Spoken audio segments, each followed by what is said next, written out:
Kapag nanonood po tayo ng mga car reviews, mapapansin natin na nagpapabonggaan at nagpapalakihan ng mga infotainment itong mga bagong modelong sasakyan. At karamihan naman po ay bilib na bilib dyan, lalo na yung mga first time pa lang na magkakaroon ng sasakyan. Kasi nga po, mas mukhang high-tech, mas mukhang mamahalin. Pero sa totoo po pala ay cheaper to build yung mga ganyang style. Malaki ang natitipid na mga car manufacturers kapag yung mga pindutan, mga pihitan ay inilipat nila lahat ang control doon sa touchscreen. Tapos mas madali rin itong i-install. Ang mga software nito ay pwede mong i-update kahit na hindi ka mag-upgrade ng hardware. Tapos ang sasabihin sa inyo ng mga car companies, ima-market nila yan na very minimalist yung design, very modern, lalong-lalo na dun sa mga EV. Kaya tuloy may mga sasakyan na ultimo yung aircon, wiper, music, seat adjustment.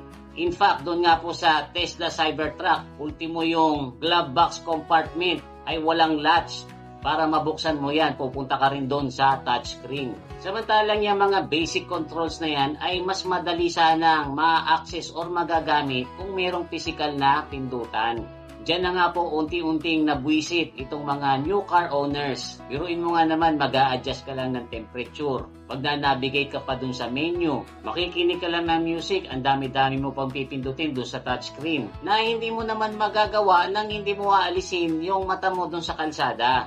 Nagiging sobrang distraction po tuloy ito dun sa driver at nagiging daan para maging mas delikado ang pagmamaneho. Alam nyo guys, noong 2020 ay nagkaroon po ng survey sa UK at doon po ay napatunayan na more than 50% ang ibinabagal ng reaction time ng isang driver kapag gumagamit siya ng touchscreen. So dahil po dyan, ang Euro NCAP ay naglabas ng panibagong guidelines regarding kung papaano nila i-rate ang safety ng isang sasakyan. Sinabihan po nila yung mga car manufacturers na kailangan nilang ibalik yung mga physical na control kahit at least dun sa mga basic functions man lang. Tulad nga po ng wiper, hazard light, turn signal at iba pa.